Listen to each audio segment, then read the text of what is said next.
one. Welcome back into the Pick and Roll NBA podcast with Jet and Sap, presented by Full Press Coverage. Check out fullpresscoverage.com for this podcast, other great podcasts, some great articles inspired by myself on this very podcast, Sap. And check out our podcast on anywhere podcasts are. Check out the YouTube page, youtube.com/JetStryer. Check out our Twitters. We'll tweet out the link for you. Make it nice and easy. At JohnSap25, JOHNSAP25, or at JetStryer, JETSTRIAR. We try to make it as easy as possible for you to listen or watch the show for your enjoyment. Sap, when you're talking about this NBA season, biggest surprises got to be the Knicks, right? How the Knicks have played this year, I think, has shocked pretty much everybody. Anybody who was an NBA prognosticator, I don't think was expecting the Knicks to even sniff the playoffs, let alone be the 4 seed, which is where they are right now. So would you say that they're the biggest surprise team of the season? I would say so, yeah, especially in the Eastern Conference. I mean, you can make a case for the Phoenix Suns, but I thought when Phoenix acquired Chris Paul that they were going to elevate into a top 4 or 5 team. I didn't think that they would be in contention of being the best team in basketball, as Phoenix is right now. But yeah, the Knicks being as good as they've been this year, and even when they weren't winning games, they were always competitive. They were playing tough basketball. Tom Thibodeau is a guy that comes in, sets the culture, gets you to play really good defense, and gets you competitive, right? We saw what he did in Chicago all those years. They just couldn't break through either Cleveland or Miami with LeBron James. He went to Minnesota. It didn't work, which leads me to believe that it's never going to work in Minnesota. They did make the playoffs, though, I think. They did make the playoffs. That's right. Which is like an unbelievable Herculean effort to get that franchise into the playoffs. Yeah, because that's been, along with the Knicks, probably the 2 worst franchises in basketball the last 10, 12, 15 years. In fact, the Knicks have the worst record in basketball since 1999. That's over 2 decades. That was the last time they made it to the NBA Finals. They lost to the San Antonio Spurs. Since then, they've made it to the second round of the playoffs once, and that was in 2013 when they beat the Celtics in the first round. So they have been horrible for years. I mean, heck, even the New York Jets made it to back-to-back AFC championship games in 2008 and 2009, or 2009, 2010. And the Knicks continue to be bad, but they've been a pleasant surprise, and I like it. I don't want to sound too old here, but I think the NBA is a better place when the Knicks are better. The players love going to Madison Square Garden, performing. I mean, there's not many fans in the stands right now, if any. So that kind of makes it a little bit more difficult. But that is an electric place to play. It was Michael Jordan's favorite place to play. It was Kobe Bryant's favorite place to play, other than their home arenas. LeBron loves playing there. Zion Williamson has already said, other than playing in New Orleans, it's his favorite place to play, because it's a great basketball city, a great arena, and at least being relevant where, they're on a national TV game, you watch it and you can enjoy it. Just a couple of weeks ago, they beat New Orleans in overtime. It was a kind of a surprise, exciting game, right? With the overtime, you saw Zion and Julius Randle going at it. So yeah, they are the biggest surprise in the league right now, without question, in a positive fashion. Yeah, actually, I did find it funny. I think it was the other day, they were asking LeBron about the Knicks or however it came up, and he said, the league's better when the Knicks are good. And I was saying, he's not that much older than me. He's 30, almost 37, 36, 37. What does he know of the Knicks being good? How does he know if the league is better when the Knicks are good? He's barely been alive for them to ever be good. Well, he was probably 10 when they made it to the finals in 1994, when they lost to Houston in 7 games. The bulk of his life, they've been horrible. Including his entire career. Since he's been in the league, again, they've won 1 playoff series, and that was against the Celtics in 2013. When he was a 10-year-old following basketball, they did make it to the finals. But even that team was not really enjoyable to watch. I mean, you probably would have loved the Knicks in the mid-'90s. You had Ewing and Anthony Mason, and they were fighting people. And, Alonzo Mourning was playing in Miami, and they were fighting each other. I mean, it was more football than basketball. You had Pat Riley, who ended up coaching both the Knicks and Miami. I mean, he brought kind of that mentality to it. They weren't aesthetically pleasing to watch. I mean, Patrick Ewing's a top 50 player of all time. I've never found him, exciting to watch play. I mean, he's busted his ass. He became the best player he possibly could. But he's not. Joel Embiid is much more fun to watch than Patrick Ewing if we're comparing big guys, because Embiid's skill level's a little bit more elevated than Patrick Ewing's. But yeah, this is good that they're in contention. Like I say, I hope they. I mean, I know you want to see the Celtics, or maybe you don't want to see the Celtics advance in the playoffs, but I think if the Knicks are the 4 seed, win their first round, that'd be exciting for the league. And then you'd have, how would it be, Knicks playing Brooklyn in the second round of the Eastern Conference Finals? That would be pretty cool. I mean, it'd be exciting. They get swept. I don't think it'd be much of a series. Probably get swept. I'd give them a chance to win one game because Brooklyn, maybe take checked a game out off for one game. Yeah, and the Knicks are going to show up, right? They're going to show up. In fact, as we're talking about this, and there were some rumors out there last year, don't you wish Russell Westbrook went to the Knicks last offseason? If they could have made it work. It'd be very interesting. Yeah, it would make it more interesting with him on the Knicks. And yeah, they were supposedly interested in trying to get him, and they may very well be this offseason as well. I do feel like he would fit the Tom Thibodeau methodology really well, which is basically play your good players every single minute of the game and tell them to go balls to the wall. I think that would be fascinating. I mean, and I also get the feeling that Westbrook is going to play on like 3 more teams the rest of his career. Like, I don't think he's just going to end up in Washington. He's going to be a guy that he's still good enough that teams want, but not quite great enough that you can't let go. So and the, I could see the him contract's playing somewhere else. Terrible. Right. So people are going to keep trying to get out from under it. Let's push that Westbrook to the Knicks because he's a star. I wouldn't be surprised. That'd be great because he would fit into that. That the New York fans would love him because he busted his ass out there. You put him with Julius Randle. Some of the young players are starting to elevate. Maybe you got something there. Again, now you're playing in an Eastern Conference where Brooklyn has 3 of the top, 12 players in the world. That's going to be tough to beat no matter what. Yeah, and he would be, very much in the Walt Frazier mode of dressing really cool for Knicks games. Yep. So maybe he could do a instead of a jersey swap, like a cool outfit swap with Clyde Frazier, a jacket swap. They would love each other. Actually, the player that plays the most like Clyde Frazier now is James Harden. They can kind of get that. In some ways, Harden is smooth, but in some ways, he's herky-jerky. No, Frazier was a great player, as is Harden. Frazier was a great defensive player, too, though. I mean, he had it all. But, I would love to see Westbrook with the Knicks. In fact, you may have, inspired me to yet another column. Okay. I'll take 50% credit for that because you brought it up first. Okay, so. That's good. But you typically I take full percent ownership of the ideas, but this one I'll give you credit for. I owe you a lot of meals at this point. Yeah, you do. But you know what? The way you eat, not a big deal. Nah, it's not going to cost you very much money. No, it's not like feeding me. Yeah, the thing I do think that is the most interesting about what's going on with the Knicks right now is that they're sort of in this create a culture mode, and so people are speculating. Somebody's going to want to come there because it's New York, and the Knicks are, regardless of how horrible they've been, still a premier brand. You've said this before. They're still the most valuable franchise in basketball. And I do think that's what's going to happen. They're going to attract a superstar, either free agent or a star player who wants to be traded there. But the fact that hasn't happened yet speaks to how inept they've been, because all it takes is 1 year of competency, really, to try to get to be in the conversation for these types of players. And they've somehow been unable to do that for 20 years, basically have a season of competency where they look like they're headed in a positive trajectory.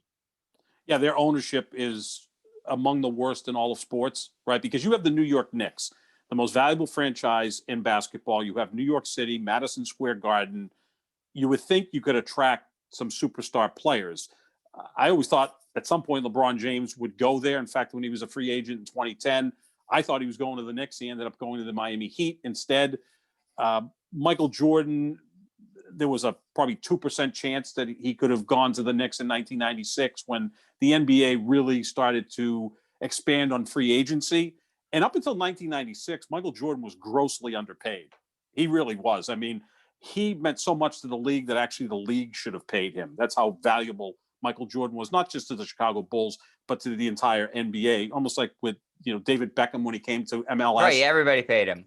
Just pay him. Okay, $50 million a year. Let's kick in. He's worth it. Like if every team back then chipped in $1 million, you could have paid Michael Jordan what he was worth. In 96, he did sign a 1-year deal with Chicago, and then the following year, another 1-year deal for in excess of $30 million. That's what he deserved. That wasn't even enough to pay MJ because he meant that much to the league. Same thing with LeBron James. You can't pay these guys enough.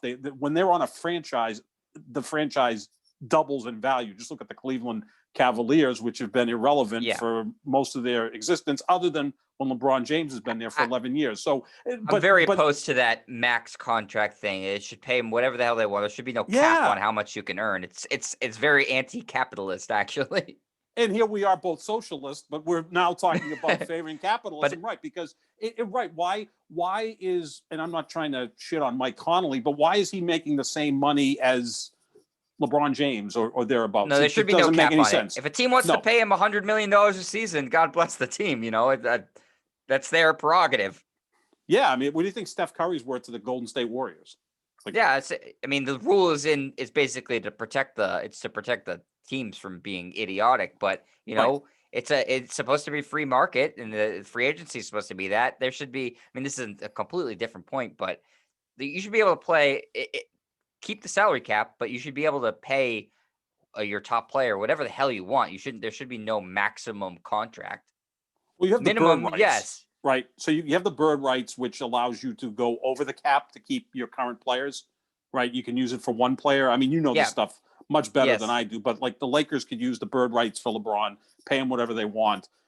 This is completely different in football, where now Dak Prescott is the highest paid quarterback. It's not whatever they want, Steph.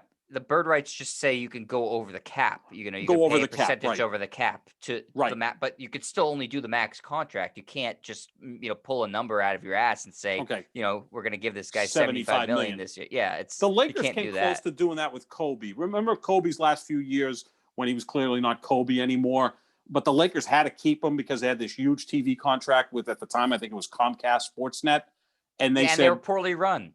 They were poorly run, which the Lakers have been poorly run. They've just been fortunate that they can get, all-time great players to go there, whether it was Shaq in the 90s or LeBron several years ago. But they overpaid Kobe, but they had to because that cable contract was humongous. And the cable company said, if you don't have Kobe playing, we don't want to be business partners with you. If the NBA is the one sport that, even if the team isn't all that great, you can sell the stars. Like, look at the Washington Wizards. They're still a fun team to watch. They're probably going to barely qualify for the play-in tournament, but they have Russell Westbrook and Bradley Beal. So you want to watch it. Like, is there any team in the NBA that you would see on TV and say, I'm going to shut them off because they really don't interest me, other than maybe Oklahoma City? Well, I mean, that's the best team in the league, right? Yeah, they're kind of like broccoli, aren't they? Like, it's good for you. It's nourishing, but you really don't want to eat it. But I mean, they have Donovan Mitchell, right? I mean, he's only a couple teams. It's like, but teams who have intentionally put themselves in this position, like Orlando, like Houston, OKC. So that's what I'm saying, is that there's always someone there. So if you've got a big TV contract, you can kind of sell it with, hey, we still got these two stars, and that's what the Lakers had to do with. They had to keep Kobe, even though he was making extraordinary amount of money. He was worth it because he was tied into that cable contract. Yeah. So, that leaves the Knicks with being in the position of finally maybe being able to use their built-in advantages of New York and Madison Square Garden to lure a potential free agent or the next disgruntled star, because it happens every year. You don't know who it's going to be. Somebody, it's like NBA roulette. One player is going to be unhappy with where he is and want to get moved. How many years until the Knicks get that guy, Sap? It should have happened 2 years ago with Kevin Durant and Kyrie Irving. They wanted to pair up together. They went to Brooklyn instead of Manhattan. It should have happened then. It's because they weren't a functional team until now. Yeah. And when you looked at that Brooklyn team, they had built a nice culture, which again, Kyrie kind of went and destroyed, right? Because the coach had to get fired, and the way that they were doing things, they were laughed at by mostly Kyrie and maybe a little bit by Kevin Durant. But again, culture's great to get you to a certain level. So the Knicks now have a really good culture with Tom Thibodeau and Julius Randle and doing some really good things. And who doesn't root for Derrick Rose, who's had so many injuries and seems like just such a good kid that I've always rooted for Derrick Rose. You love that, but how far can you go with that? I mean, they almost kind of feel a little bit like the Celtics and Brad Stevens' second year. Well coached, Yeah. pain in the ass, play defense, but what's the ceiling? Maybe they win one round in the playoffs. They're going to beat Milwaukee, Brooklyn, or Philly in the second round? No, Not no likely. chance. No. So now to get to that next level, which I think the New York sports fans demand, although when you really look at it, the last decade, other than the Yankees, what the hell's going right in New York? I mean, the Giants won a Super Bowl in 2011. I think they've made the playoffs once since then. The Jets are just a complete cluster bleep. Yep. Horrible. You know, the Rangers are irrelevant. They won't even make the playoffs this year. The Mets made it to the World Series 6 years ago. They had this great pitching staff, which half of it's now retired. So New York for all those teams and a great fan base and all that money haven't been able to get to that next level. And the Knicks haven't won a championship yet since 1973. I was 10 years old the last time the Knicks won a championship. And they've only been to the finals a couple times since. So, you know, they have to get a star, but they have to get a superstar. They have a star now in Julius Randle, who just gets better every year, which is a pretty interesting story unto itself. And I loved him coming out of Kentucky. I was hoping the Celtics we're took going to him talk instead about of him Marcus Smart in a second. I love that player. But again, he can't carry you to a championship. He's not quite at that level. He'd be a good number 2 or 3 guy. So they've got to get the superstar. And they had the chance 2 years ago with Durant and Kyrie, but they went to Brooklyn instead. LeBron's not going to New York. I don't think if he leaves the Lakers, is he going to go to New York? Who else is there? James Harden can be a free agent at the end of next year. Is he going to go to New York? And now he's going to play against Kyrie and Durant in the same city. You know, they have to get lucky in the draft, which, you know, they were hoping to get Zion Williamson a couple of years ago, and they didn't win the lottery, and he went to New Orleans. So that's the luck that they're going to need, which they had in 1985 when they were able to get Patrick Ewing. Now, whether that lottery was rigged or not, that's up to you to discuss. But they're going to have to nail someone in the lottery, and it's going to have to be one of those incredible players because, you know, the lottery last year, you got Anthony Edwards, who I like a lot, but he's not a guy who's going to carry you to a championship, I don't think. They need that type of player. I think most people are thinking, you know, Towns is a guy that looks like he could definitely shake loose, but I agree. He's probably not the guy that can then be the best player on a championship level team. No. How about this for you, Sap? Philadelphia loses in the second round.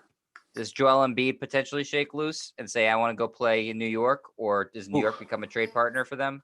That would be quite interesting. I mean, you wouldn't normally think that the Knicks and 76ers would make a trade. And do you give up on Embiid if they lose, or do you give up on Simmons? Because I'm saying, at some point, say, I'm done. Yeah, because that's what the star players do now in the NBA, right? They get frustrated. You know, Aaron Rodgers is not the only athlete that says, I can't win with what I have around me. Send me elsewhere. I don't want to play here anymore. Yeah, that would be an interesting move. You know, I don't want to piss off Celtic fans, but Jason Tatum in 2 years, if this continues to be a mediocre destination, does Tatum say, I don't want to play here anymore? And is even Tatum a great enough player to put the Knicks over the top? There's only so many of those guys. That way. No, there's only so many of those guys, right? I mean, they're like I always say, every team in baseball has a number one starter, but not every team has an ace. Like every team has a best player. Like Karl Anthony Towns is the best player on Minnesota, but is he an ace? Is he the guy who's going to put you over the top? There's only a half a dozen of those guys in the league, maybe 8. If that, really. If that, right? So I think you got to get lucky in the lottery if you can get one of those all-time great players that come out. And how often does that happen? Once every 5 years? Yeah, and they're not, you know, if they play like this, they're not going to snip the lottery. Right. They're the 4th seed right now. Yeah. So we'll see. It's going to have to be in free agency, or it's going to have to be via a trade. But at least they've put themselves in an advantageous position where they don't look like a complete mess. And as long as the ownership stays out of it, you know, they should maintain that sort of culture that Thibodeau's built. I will say this though, when it's ended with Thibodeau in the 2 places prior, Minnesota and then before that Chicago, it has not ended well. No. I think he burns out players eventually because he just is such an aggressive style. So they do kind of have to make a little bit of hay here while the sun's shining and while it's working under Thibodeau. Is he a great recruiter either? Do you think star players go, I got to go to play with the Knicks because of Tom Thibodeau? I have no idea. Like, I mean, it's not probably not. Pat Riley used to have that cachet, a hard-ass coach, but he had a lot of rings to show for it, whereas Thibodeau doesn't, other than being an assistant coach with the Celtics in 2008. Like, I don't think he's a great recruiter. Look, I don't think there's a lot of great recruiters among coaches. I think it comes down to more than that. But I think they do have a competent guy running things now in Leon Rose. And if you can just keep Jim Dolan out of the equation, then you're that much stronger for that. You hope the city can recruit.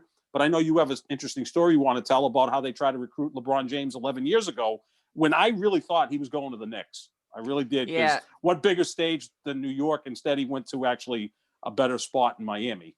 Yeah, so that was the decision year when LeBron took his talents to South Beach. The Knicks made a pitch for him, and it was based around The Sopranos, believe it or not. James Gandolfini recorded a recruiting pitch, I guess you would say, to LeBron in character as Tony Soprano to try to lure him to the Knicks. It did not work.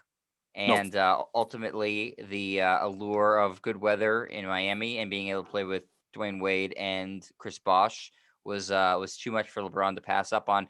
Though I believe the Knicks were in on all three of those guys that year, Sap, if I'm remembering correctly. They were there. Yep. They were trying to do the exact same thing that Miami did and have like a big three in New York. And Miami ended up winning out. Chicago, I know, was also a team that was talked about as potentially Wade and LeBron going to.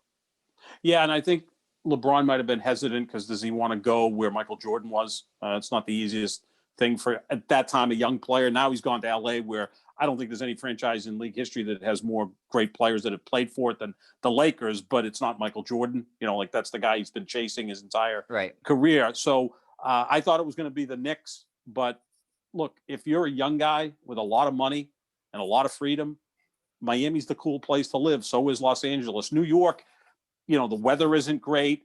It's old school. Higher expectations, and it's not an easy place to play. That's the case. A franchise with 2 championships, none since 1973, still is the most valuable franchise in the sport. And again, the media is not as tough as it was years ago.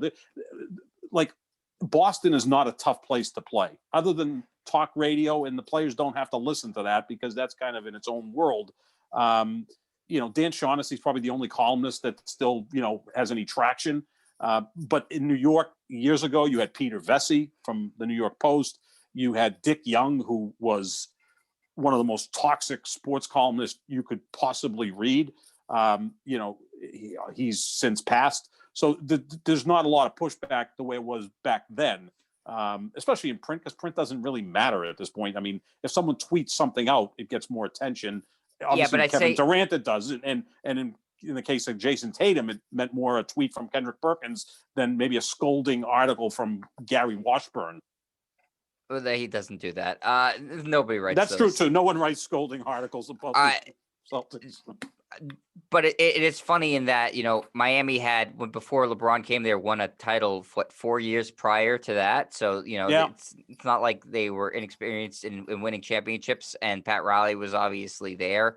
But the fans in Miami, I think they were just happy LeBron was there. And in New York, if he'd gone to New York, the fans would have demanded a championship. And so, I think that's a lot of pressure. And even though the media might not cover them as hard as they once did, if he didn't deliver in New York, there would have been some major consequences to his reputation as a basketball player, which is, in Miami it would have, but it wouldn't have been as under the microscope as he was in New York if he had been a Knick. And the fans, and similar to in Boston too, if you don't play well on a given night, they'll boo you. And Miami, there'll be 3 people left by the end of the game. They'll just leave. Well. Yeah, I mean, they left towards the end of Game 6 of the 2013 Finals. What a perfect encapsulation of the Miami fan base. And then they couldn't get back in to see the big comeback from Miami, and then the Heat won in 7 games a couple nights later. So yeah, I mean, it's completely different. And look, I was at so many of the big Celtics Sixers games in the 80s. I remember Game 5 at the Garden. The Sixers are up 5 with like a minute left, up 3-1, and people were booing and getting ready to leave the Garden. And then the Celtics somehow came back, won the game, ended up winning the series. So it happens everywhere. People leave games early because they want to beat the rush. They want to beat the crowd. They want to get on the tee earlier than when everyone's out there or get to their cars. It's not just Miami. Let me rip the any Miami city. fan base, Sap. Come on. Just let me have my fun and Oh, say they're crap stop it. fans. Fair weather it's just crap fans. most overrated sports city in America is the one we live in. That is fake news. How dare you? Nope. It's very accurate. What's the most underrated sports city in America? Probably Detroit. I mean, they're great hockey city. I mean, it's hockey town. The Tigers have sucked for a while now. The Lions have never been good. The Pistons have won 3 championships, but when they're not winning championships, they're kind of irrelevant. I think Detroit's a pretty good sports city. Underrated. Yep. Boston's the best sports city. Oh, Sap. sure. I keep telling yourself that. It is. You are. That's why you're reviled in this town, Sap. That's right. That's why I'm the most hated You're man media in Boston. pariah. I am. Yes. There's Ron Borges and me back to back. Yep. Actually, we almost have the same birthday. He's April 26th. I'm and April you guys 25th. are friends. So. And we're friends. We love each other because we understand each other. It's like Kramer with the soup Nazi. We're the same guy. I do think you maybe understand each other, but I do think even you, who was friends with Ron, thought it got a little bit of out of control with the Belichick and slander at times with Ron. Well, did you watch the Patriots in Tampa Bay last year? I think Ron was onto something. As Ron says, and this is one of his best lines, coaches draw out plays, players make plays. And he's right. It's the quarterback over the coach. But I've heard you say on multiple occasions of the Super Bowl era, Bill Belichick's the best coach, and I don't think I've heard Ron say anything close to that. No, so. He is the best coach of the Super Bowl era. He's still not Paul Brown or Vince Lombardi, but that's another discussion for another day. I've got to be with Lombardi because that's another call. I already wrote that column many years ago because Lombardi's my paisan. So he's actually one of my idols inside or outside of sports. So, and Paul Brown to me is the greatest coach in the history of American sports, regardless of what sport. He invented football, but no, Belichick is the best. Red Auerbach, yes. He didn't win much before Bill Russell showed up, but Red Auerbach's right there too, sure. So before we wrap up this podcast, we're just going to stick on the Knicks, Sap, something I thought was interesting. A guy who's been unwelcome in Madison Square Garden for a little of time because issues with the owner. Charles Oakley, New York Knicks legend. Yep. Legend? Yeah, this New York Knicks legend. Sap, he is beloved amongst Knicks fans. Charles Oakley. They've set a pretty low bar. He was a good player, but I'm not saying he was, but I think it was more the attitude. Oh, and yeah. the fact that he hates and the fact that he hates the owner. That wins you fans in New York. He's representing the fans at this point. And there's another guy I'm sure you would have loved, Charles Oakley. I did love Charles Oakley. Oh, yeah. He was a football player playing basketball. He was damn good, and he was good friends with Michael Jordan too. I'm going to stick by it. New York Knicks legend Charles Oakley. He had this to say: Julius Randle is, quote, a better version of Zion Williamson.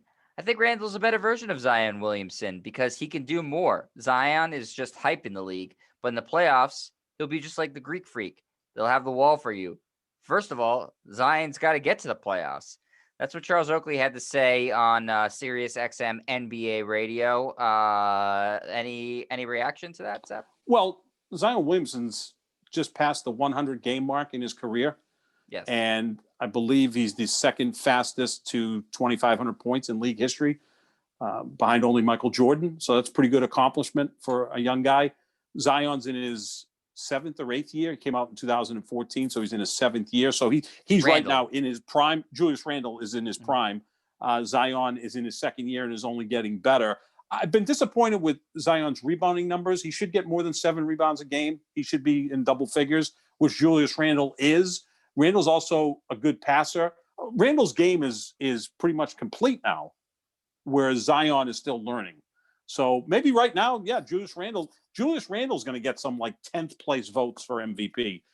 There's another guy that Perk mentioned a couple of weeks ago that should be in the running for MVP. I want to see 15 MVPs. I want to see Perk's ballot. MVP. I hope Perk has a ballot. I want to see what it is because a lot of crossing 50 out, names on there. Yeah, drawing 50 arrows names on there. I'm going to be on there as an MVP candidate. And again, we love Perk, but right now he's probably a better player than Zion. But I think in 2 years Zion's going to surpass him. And Zion's a star, right? I mean, he's got that. Whatever the hell that is, he's got that. Julius Randle's really good, and I've always compare their game, Sap. Do they have similar game in your mind? Yeah, well, they're both left-handed. They're both big, strong guys. Zion is bigger and stronger and a better athlete. I mean, Zion is a freakish athlete. Yeah, I think of Like, Randle as a phenomenal athlete. No, he's more of a skilled guy than an athlete. Zion's more of an athlete than a skilled guy right now, but that skill is getting better all the time. Yeah, I mean, I like Julius Randle. I mean, I've told you that since I've known you. I mean, he was drafted one spot after Marcus Smart. I wish the Celtics had taken him. I think he's had a better career. But they're pretty similar in that they're left-handed. They've got big bodies. Zion's the better athlete. I think Zion will become a better rebounder than Randle's he is right the better now. shooter right now. Right now he is, yeah. Because Zion, and it's weird, isn't it? Zion's first game in the NBA, didn't he hit four threes in the first half? Yeah, I think 4 in a row or something like that. 4 in a row. I'm like, wow, if this guy starts hitting threes, who's going to stop him? And he stopped taking them. And again, I'll say this for the, like, I think I've said this every podcast we've done. I know where you're going. Stan Van Gundy is not the right coach for the New Orleans Pelicans, nor is Stan Van Gundy the right coach for anybody. Thibodeau's a hard ass, but Thibodeau is a better coach than Stan Van Gundy. We can agree on that. So I think that's the issue. I can't see how Stan Van Gundy makes it past this year. If they're not even close to the playoffs or even the play-in tournament. No, they're not going to make the play-in. No. Yeah. So with 2 All-Stars, Zion, I mean, no, Brandon Ingram didn't make it, but he's made it last year. He's a borderline All-Star, and you get, Lonzo's played pretty well when he's been healthy. You get Josh Hart. You get, Steven Adams is still a beast down low, although, not what he was 5-6 years ago. Yeah, so I think the coaching may have something to do with it. They have the same record as the Wizards, Sap.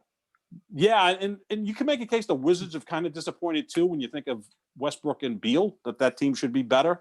But yeah, I think Zion will end up having a better career than Julius Randle without question. I think he's going to be the face of the league in 5 years. Julius Randle's had a really nice career and now is playing better every single year, which I give the guy credit for. You don't generally he does deserve a lot of credit for that. Every year. He gets better. Yeah, he gets better. And I love that in a player. It's all of a sudden 7 years in the league and go, isn't this the guy the Lakers had that they moved on from, who had a broken leg early in his career and then went to New Orleans? I think the first game of his career. I think it was the first game. Yeah, and he's just continued to work his ass off and develop his game. So you got to cheer for the guy. But again, if the Knicks have title hopes, you want him as your third best player. RJ Barrett is starting to play better. Yeah, I like Barrett. I like that player. I love Derrick Rose. I mean, if you could turn the clocks back 10 years and have that Derrick Rose on this Knicks team, now you'd be having a different conversation. But yeah, I mean, I think in the end, Zion's going to be the better player. He's still a work in progress. He's so young. This is Randle's season right now, Sap, is 24 points, 10.5 rebounds a game. He's shooting 42% from 3. Yeah. No, he's had a great year without question. I mean, he probably will be third team All-NBA. I mean, I know we're going to get into that when the season ends, but he's in contention for that. Absolutely. Deserved the All-Star game that he made, and yeah, he deserves an All-NBA team. Yeah, like the player a lot. But I think Zion, every year is just going to jump and jump and jump and get to the point where I see Zion being a 30-10 guy and maybe 5 assists because he's a good passer. He's a smart player and a good defender. The key with Zion is he's going to have to get in the best shape possible. That's going to be the concern with him. What about the thing that Oakley said in that when Zion gets in the playoffs, teams will be able to just build a wall like they have against Giannis? Do you see that sort of thing working against Zion or no? Yes, that is an issue. At some point, you have to.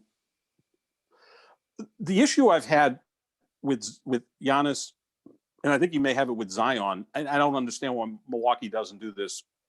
Why do you run your offense through Giannis? Like, run it through someone else. It's the only way they know how. Yeah, have him down low, have him as a cutter off the wing. Like, he's not LeBron James as a creator. I mean, LeBron, early in his career, they would dare him to shoot, but he was such an accomplished passer, and he just had more ways of going to the basket. I mean, he's ambidextrous. He's got a better mid-range game than Giannis and a better mid-range game than Zion does at this point, although Zion's getting better, it seems like every game. Yeah, absolutely, that would be a concern. But again, it all depends on your teammates because now if you're Zion in the postseason or Giannis in the postseason, you're going to need your other players to hit threes to loosen things up defensively, right? So that's something that falls on his teammates more. But yeah, I mean, Giannis has not elevated his game in the postseason, and Zion may face the same thing because they're going to just dare him to shoot from the outside like they do with Ben Simmons. Ben Simmons can drive to the basket with the best of anyone. I mean, there are three 6'10". similar guys in a lot of ways in how they score because they basically are saying get a full head of steam, drive to the basket. It's just that Giannis and Zion are much more willing scorers than Ben Simmons. Yeah, Ben looks to pass more, but he's also got Joel Embiid, so that's a nice guy to lay off to.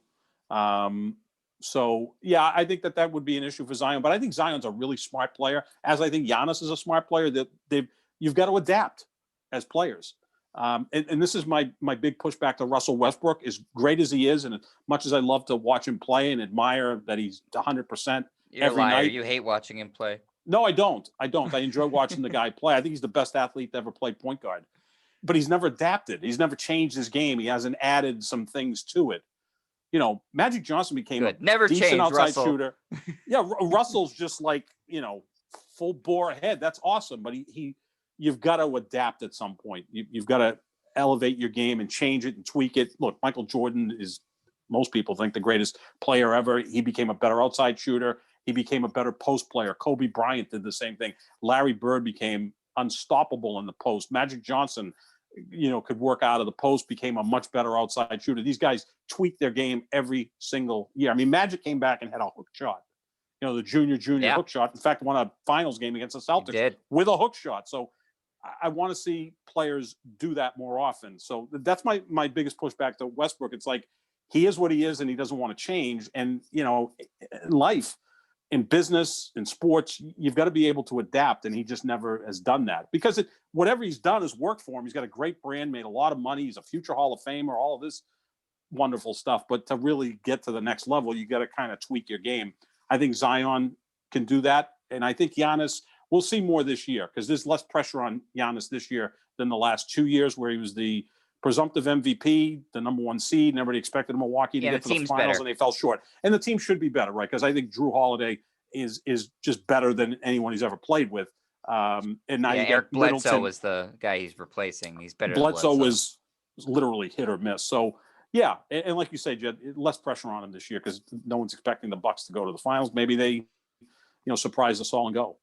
Yeah, so Charles Oakley and Knicks fans will think Randle's better than Zion, but I'm sure if the trade was offered, they would not hesitate to pull the trigger. For Zion. Yeah, James Dolan would do that because there would be a lot of marketing opportunities with Zion. And Julius Randle's a great personality, right? I mean, he seems like a great guy. He's always. I think he loves being the face of the Knicks. I think he loves that. Kind of like when Amari Stoudemire went there, which I thought was a weird fit. I'm like. And Amari Stoudemire, loved. He went there, Seth, because he was their fourth option. They struck out on LeBron, Wade, and Bosh, and they signed Stoudemire. That's true. But Stoudemire played pretty well. They just could never stay healthy. And I always loved Stoudemire. I thought he was, kind of like James Worthy light, like just a nightmare matchup because of his athleticism.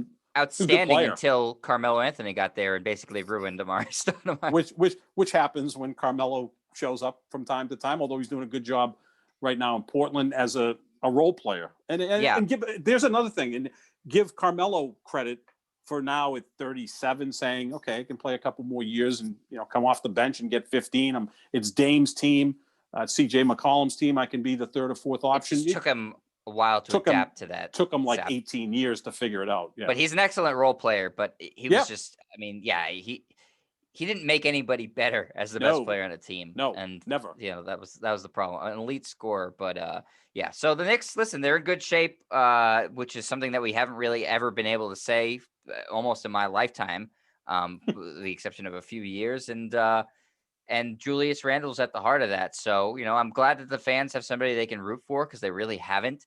I don't even think they like rooting for Carmelo Anthony when he was putting up great numbers in that team. I think they almost it was weird, the city's relationship with Carmelo when he was there. Yeah, they like Jeremy Lin better. Remember Jeremy Linsanity for about a month and a half? It was like, whoa, this guy is phenomenal. He's playing at Harvard, and like a few years later, he's with the Knicks, putting up great numbers. They loved him.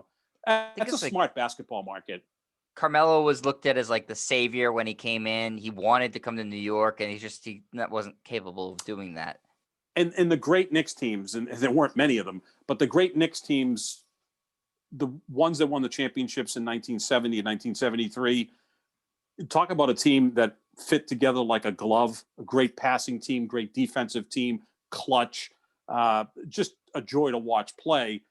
They were good for a few years in the 80s. Bernard King was awesome, but Bernard King was a New Yorker, and he played his ass off. I mean, there's a guy who just battled everybody, battled some demons off the court, overcame them, and ended up going to the Hall of Fame. And then when Ewing was there, they were a hard-nosed team, which I think the city embraced.